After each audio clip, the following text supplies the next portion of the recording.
It depends on the rest of the circumstances. So let me put it like this.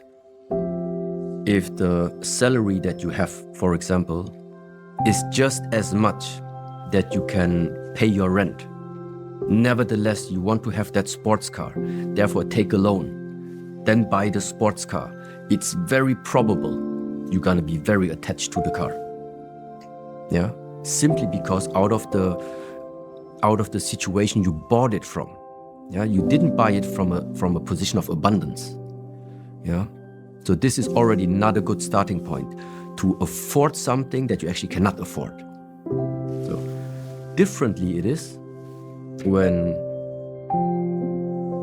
you have the possibilities and you just spend the time and spend also the money on the sports car and see it what it is, and realistically see it how much time you, let's say, spend with it.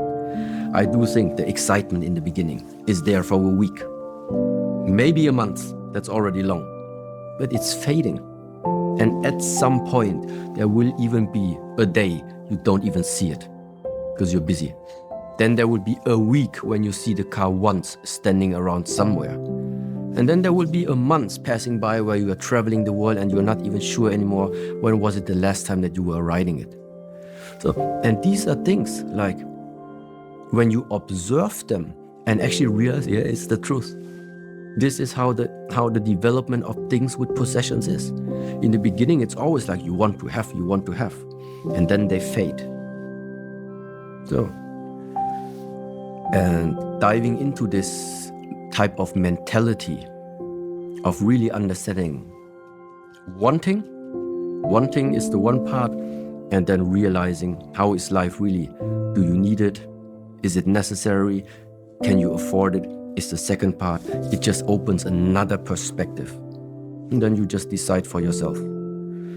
Yeah. But so whether something is possessing you or you can possess something without being attached to it, very much is linked to all of this.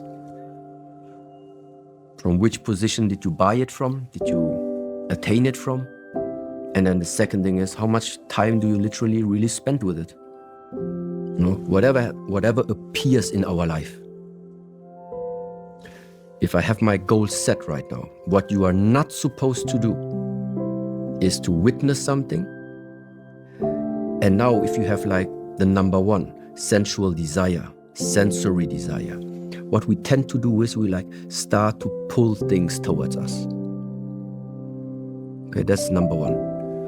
The second thing, what not to do, this is what it all belongs to, that family of non-judgment, is like when ill will, something appears in your life, something you witness, you meet a person you don't want to meet, you get a message, you don't want to read that message, whatever it is, and you try to avoid it by doing actions in order to push it away from you. So what it ultimately means is don't do any of them, because whatever you try to hold on to, the nature of thing is that this is happening. Swinging away. It's going to move away from you. And whatever you try to avoid and push away from you is just a question of time until it's going to move like pretty close towards you. It's going to come towards you. It's going to come towards you, okay? So that means also in the way of how it's expressed, don't touch the water. If you don't want to have a life that is too shaky, don't touch the water. Because in the moment you touch, your touch is the initiation for the ripples to appear. Same way, you want to follow that goal, you want to have it easy along that goal. Don't touch any additional water along your goal. Don't touch it because you like something, and don't touch it because you dislike something. Because when you walk towards the goal and you do here and here and here, you're just gonna ripple your whole surroundings, which ultimately means your energy is being just drawn away from your initial goal. That's how I would say it is. And ill will is one of these expressions of you don't like something and then you invest the energy there. You like something and it draws your energy back to there. And ill will is similar in this category belonging to this idea of don't push, don't pull. Within the last 5-6 years, I really had my hard lessons, being perfectly honest. Number one thing I need to learn is also to really not take things too deep into consideration, especially from people that I've never met in my life. Number one. That is the first area I needed to learn.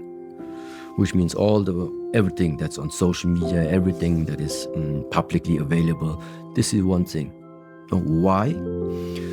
Because what they judge, or if they judge, or what they comment, they can only comment on the character that is actually being available to them. So, which is ultimately what? Which is, for example, also, let's say, that person, She Hengyi, named She Hengyi, on that cover. Always like having a good uniform, in a way, representing something, yes. But I'm simply not limited to only this type of representation. And this is something really, really important in general now to bring out there to the world. It is not good. It is not helpful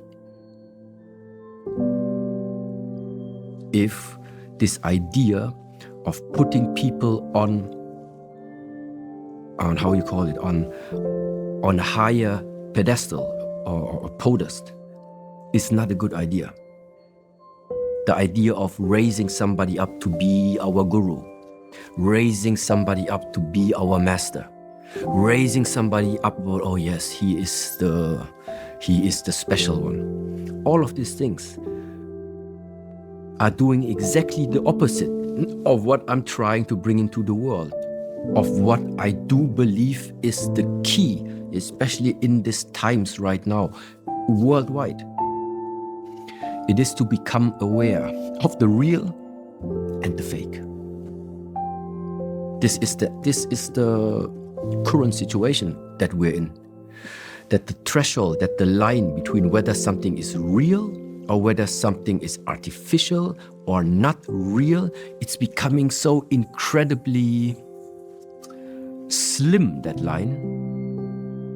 This is why at the moment our world seems so fractioned.